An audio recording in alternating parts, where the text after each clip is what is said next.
Lo que arrastró la sombra de mi abuelo. Siempre he dicho que el miedo verdadero no empieza cuando ves algo imposible. Empieza cuando lo imposible sucede tan lentamente, tan discretamente, que tu mente intenta negociar una explicación antes de aceptar que ya estás perdido. Así comenzó la historia de mi abuelo, y también la mía. Yo tenía 12 años la primera vez que lo noté. Mi abuelo, don Isaías, hombre de campo, de manos gruesas y ojos que siempre parecían ver más allá, se movía despacio por el corredor de la vieja casa familiar, una construcción de adobe al borde del cerro, donde las noches parecían tragarse la luz en cuestión de segundos. Él caminaba con cuidado por su edad, pero su sombra no caminaba igual. Lo recuerdo como si aún estuviera frente a mí, la luz del quinqué detrás de él, oscureciendo las paredes, y yo sentado en el piso, jugando con piedritas. Mi abuelo avanzó un paso, su cuerpo se inclinó apenas, y su sombra ya estaba un paso adelante, estirándose como si tuviera prisa, como si quisiera llegar antes a donde él aún no había decidido ir. Me quedé paralizado. El movimiento no fue grande, ni brusco, fue apenas un instante, pero no fue un error de luz. No fue una ilusión.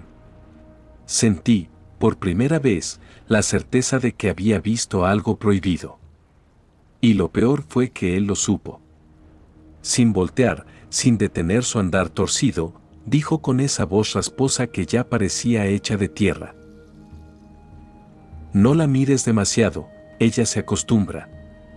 Esa frase se clavó en mí como un aguijón helado. Él siguió caminando como si nada, pero su sombra, o lo que fuera, se quedó pegada unos segundos más a la pared, como respirando, como ajustándose a mi presencia. Yo juraría que se estiró apenas hacia mí, como si quisiera olerme. A partir de esa noche mi abuelo cambió. No de manera brusca, pero sí como quien empieza a cargar un peso invisible. Sus ojos se volvían más cansados, su espalda más curva, y a veces lo encontraba murmurando cosas en otomí antiguo, un idioma que apenas conocía, mientras encendía velas en las esquinas de la casa. Cuando le pregunté qué hacía, dijo: «La sombra se está haciendo vieja, y cuando envejece, reclama más». No entendí nada. Pero cada noche, antes de dormir, dejaba una vela encendida a los pies de su cama, y le decía a mi abuela que no la apagara por nada del mundo. Cuando ella falleció, 2 años antes de los hechos que voy a contarte, él se quedó solo, o tal vez acompañado por algo que nunca pidió. Un detalle que jamás olvidaré ocurrió semanas después. Estaba en la cocina cuando lo vi pasar hacia el patio. Lo seguí por costumbre. El sol estaba bajo y proyectaba las sombras largas y definidas. Mi abuelo avanzó, pero la sombra se detuvo. Sí, se detuvo. Él dio 2 pasos más, y la sombra lo dejó atrás, como si ya no estuviera interesada en seguirlo. Fue ahí cuando sentí ese escalofrío que no nace en la piel, sino en el interior del pecho, donde los recuerdos se forman para nunca borrarse. La sombra giró, o dio la impresión de hacerlo, hacia mí. Y por primera vez tuve la certeza de que sabía quién era yo. Mi abuelo regresó de inmediato, casi tambaleando. Me agarró del brazo con una fuerza que no coincidía con su edad y me jaló hacia dentro de la casa. «Nunca permitas que te encuentres solo. ¿Me escuchas? Nunca». «¿Por qué, abuelo?», pregunté temblando. «Porque lo que me sigue ya no me está siguiendo a mí. Está buscando reemplazo». Esa palabra, reemplazo, me persiguió durante años. Y aunque entonces no lo sabía, esa noche fue la primera advertencia real. Fue la señal de que algo lo estaba desgastando desde adentro, algo que caminaba con él, que dormía con él, que vivía a través de él. Y yo era el siguiente en su línea. En su sombra. Mi abuelo, a quien llamaré Eustacio Ramírez, un hombre enjuto, de ojos que parecían haber visto más de una vida y manos llenas de cicatrices viejas, me había narrado la primera parte casi sin respirar. Pero al llegar a esta segunda, su voz se volvió más espesa, como si cada palabra tuviera que filtrarse por un recuerdo que llevaba décadas atorado en su garganta. El relato comenzaba días después de aquella primera noche inquietante en el cuarto del fondo, cuando la sombra había hecho su primera señal de independencia. Pero, al contrario de lo que cualquiera hubiera esperado, no intentó repetir el mismo truco. Hizo algo peor. Aprendió. Observó. Y evolucionó. Mi abuelo tenía un taller de carpintería en un callejón que olía siempre a madera humedecida y a soledad. Se levantaba antes que el sol, un hábito que decía haber heredado de su propio padre. Pero una mañana, justo al abrir la puerta, notó algo tan pequeño, tan insignificante, que la mayoría de la gente lo habría ignorado. Él no. Porque lo que vio fue imposible. Su sombra ya estaba dentro del taller. Esperándolo. Pegada a la pared del fondo. Quietecita. Inmóvil. Con una forma ligeramente más alta de lo normal, como si hubiera crecido medio centímetro durante la noche. Es como ver a un perro que te recibe antes de que abras la puerta, me dijo, apretando los labios, solo que los perros no salen corriendo por debajo de la puerta antes de que tú llegues. La primera vez que pasó, creyó que era cansancio. La segunda, coincidencia. La tercera, un mal cálculo de luz.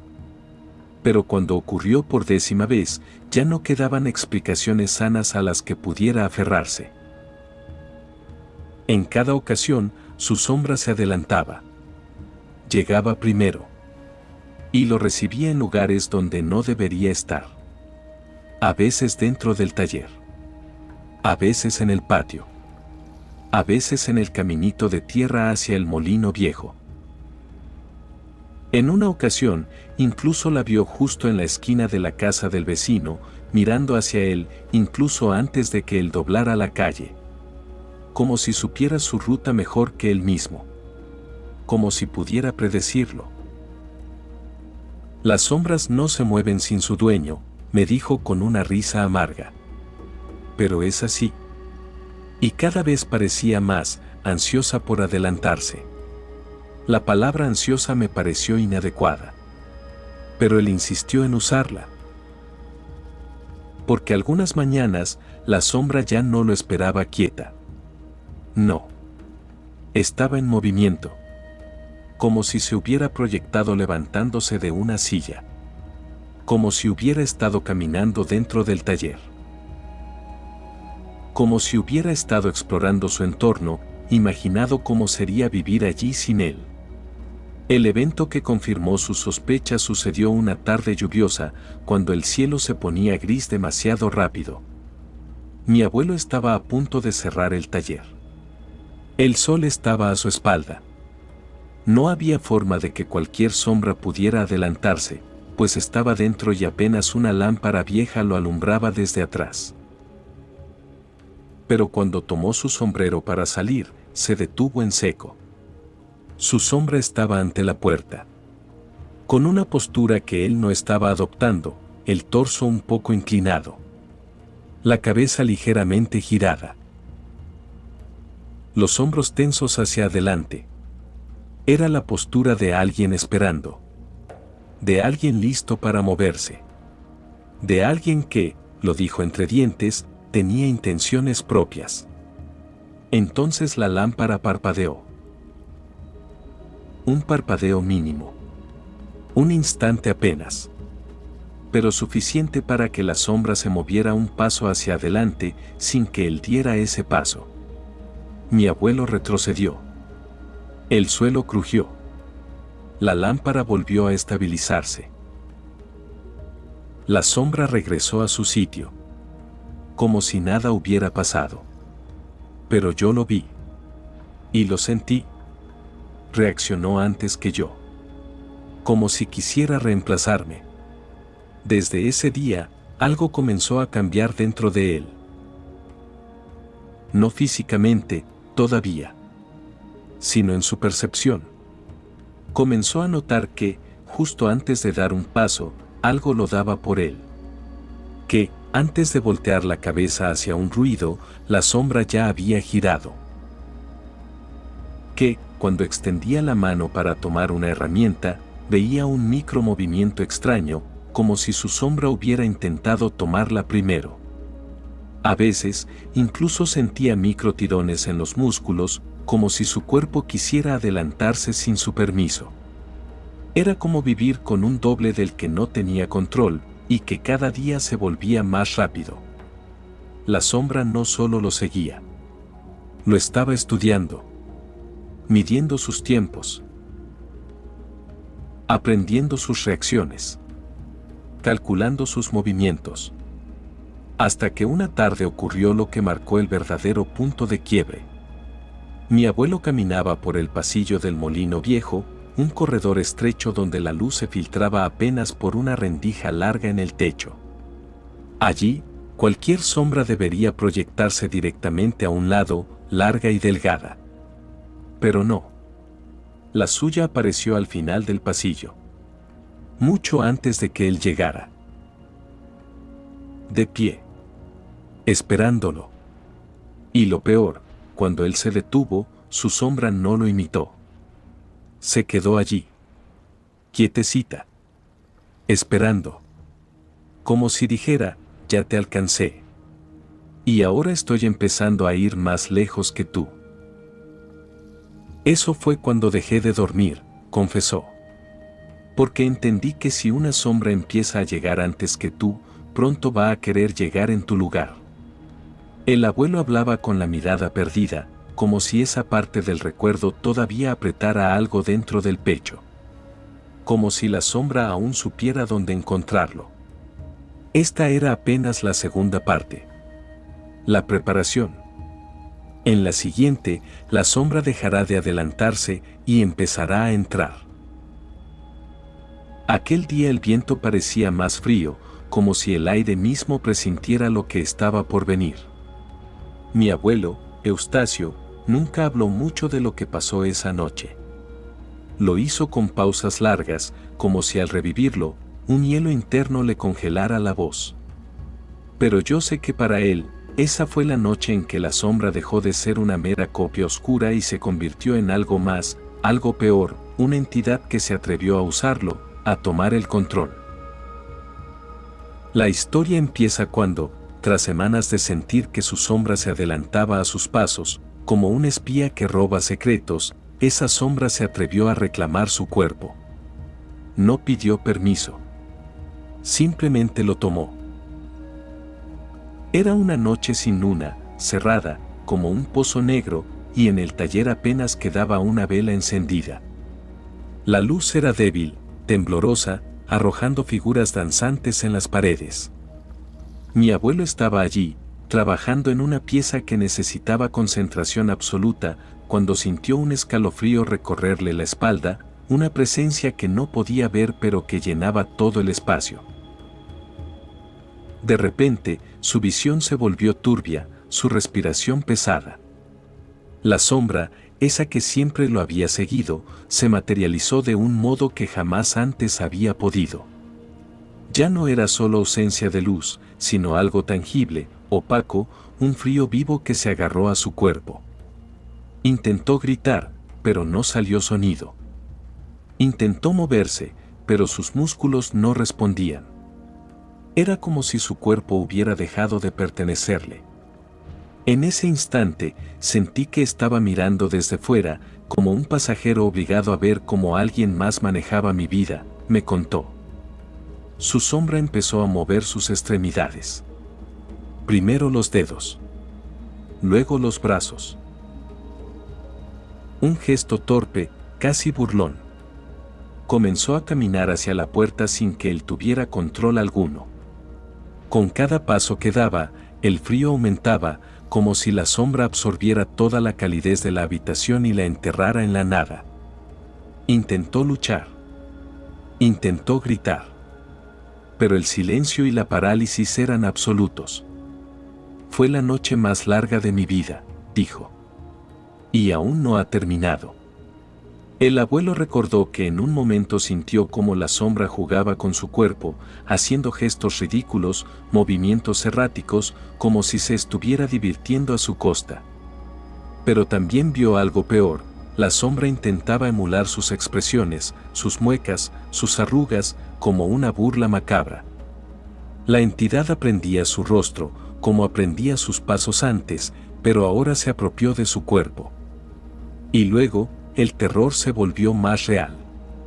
Mientras su cuerpo estaba en esa especie de trance, la sombra empezó a avanzar hacia la ventana. No había nadie más en la casa, pero la puerta estaba cerrada con llave. La sombra, sin embargo, atravesó las paredes sin esfuerzo, como un espectro nacido de las tinieblas. Mi abuelo sintió que su alma se desprendía por un instante y pudo escuchar el sonido de su propio corazón acelerado, pero no era él quien lo controlaba. La sombra usaba su cuerpo para caminar, para explorar el mundo exterior. Sentí la desesperación más profunda, me dijo, la impotencia total. Saber que el cuerpo que amaba podía estar siendo usado por algo que no entendía, que no quería comprender. Y entonces, la parte más espeluznante, la sombra comenzó a susurrar, a hacer sonidos que no eran palabras claras, pero sí portadoras de intenciones oscuras. Palabras que se colaban en su mente, arrastrando recuerdos, invocando miedos enterrados. ¿Quién eres?, preguntó, con voz que no era suya. ¿Qué quieres de mí? No hubo respuesta. Solo silencio y un frío que le quemaba las entrañas. La sombra lo condujo a caminar hacia el cementerio viejo, ese que los vecinos decían que nadie visitaba después del atardecer porque cosas extrañas ocurrían. Pero su cuerpo estaba poseído, sin voluntad propia. Cuando llegó al lugar, la sombra se detuvo frente a una tumba sin nombre. Eustacio, desde dentro, pudo sentir que algo estaba profundamente mal, que allí yacía un secreto enterrado, un pacto roto o un alma que pedía justicia. La sombra, con manos que parecían hechas de niebla, empezó a trazar símbolos extraños en la tierra. Símbolos que Eustacio jamás había visto, pero que sentía en los huesos, como una herida abierta. El miedo lo paralizó, pero también despertó algo dentro de él, un coraje primitivo, la última defensa antes de caer en la oscuridad completa. Con un esfuerzo sobrehumano, logró recuperar el control por un instante. La sombra chilló, como si la luz fuera su enemigo mortal, y retrocedió, regresando al cuerpo de Eustacio, que cayó al suelo jadeando, con el corazón latiendo a 1000 por hora. Nunca imaginé que algo así podía existir, confesó. Que una sombra pudiera convertirse en un invasor, en un parásito, en una prisión. Desde esa noche, nada volvió a ser igual. La sombra ya no solo lo seguía o se adelantaba, sino que había cruzado un límite. Había entrado. Había tomado lo que quería. Pero la batalla aún no terminaba. La última vez que Eustacio sintió la sombra en su cuerpo fue como si un susurro helado, un aliento que no le pertenecía, le atravesara el alma y le robara la voz para siempre. No hubo lucha, no hubo resistencia. Solo el abandono lento de su esencia, consumida poco a poco por una presencia que se convirtió en parte de su sombra, de su piel, de su respiración. Los días siguientes fueron un borrón oscuro, un tránsito sin rumbo entre la vida y un abismo invisible, donde cada parpadeo se sentía como el eco de un susurro que le llamaba desde un lugar al que ningún humano debería llegar. Se volvió prisionero de un cuerpo que ya no era suyo. Caminaba, hablaba y reía, pero dentro, en ese lugar donde solo el silencio habita, su espíritu se consumía lentamente, arrastrado por una corriente que no entendía ni podía detener. Los vecinos comenzaron a notar que algo en Eustacio había cambiado.